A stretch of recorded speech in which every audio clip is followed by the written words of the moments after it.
Les données décevantes de la production industrielle des États-Unis de vendredi ont laissé le dollar dans une position plus faible par rapport à l'euro et au yen. Donc, restez avec nous pour apprendre les plus importantes nouvelles qui pourraient influencer vos échanges cette semaine, rapportées par InvestIn.com et présentées par Dukascopy TV.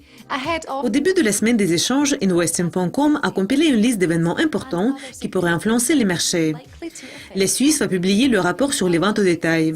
Les marchés au Canada seront fermés, comme c'est le Patriots Day. Mardi, la RBA va publier son dernier compte-rendu après la baisse des taux. La Nouvelle-Zélande va publier les données sur l'inflation et le Royaume-Uni le rapport sur l'indice des prix à la consommation. L'indice ZEW de l'Allemagne est également attendu avant les mises en chantier des États-Unis, puis le discours de Stephen Poloz du Canada sera bien surveillé par les traders du UR. La Banque d'Angleterre va publier le compte-rendu de sa réunion, qui sera suivi par celui de la BCE qui va paraître jeudi. Les données HSBC de la Chine sont également attendues jeudi, ainsi que les revendications au chômage des États-Unis.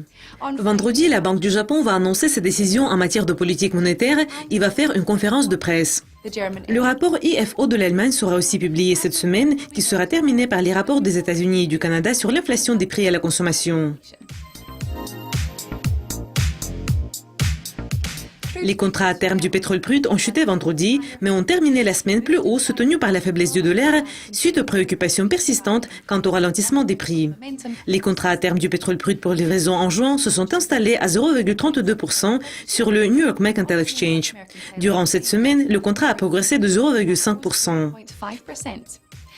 Le Brent pour livraison en juillet, la référence mondiale, a ajouté 0,2% sur l'ICE Futures Exchange.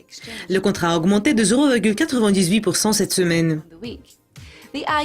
L'Agence internationale de l'énergie a également déclaré que la première baisse des stocks de pétrole depuis janvier il y a 2 semaines n'a pas marqué la fin des stocks, montrant des signes que les stocks de produits pétroliers sont en hausse.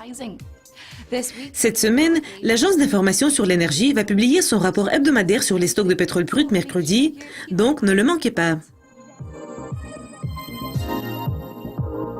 Les contrats à terme sur l'or pour livraison en juin se sont établis à 1223,6 $ l'once à la fin des échanges sur les divisions COMEX du New York Mercantile Exchange.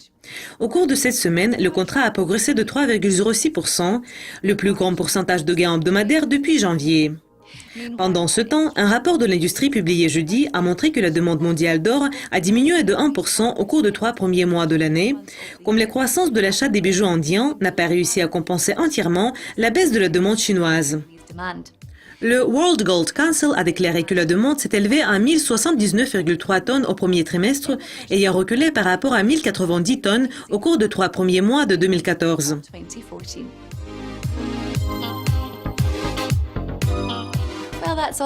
C'est tout pour l'aperçu du marché de cette semaine. Restez à l'écoute de Dukascopy TV pour apprendre plus sur ces événements et d'autres nouvelles intéressantes. Au revoir.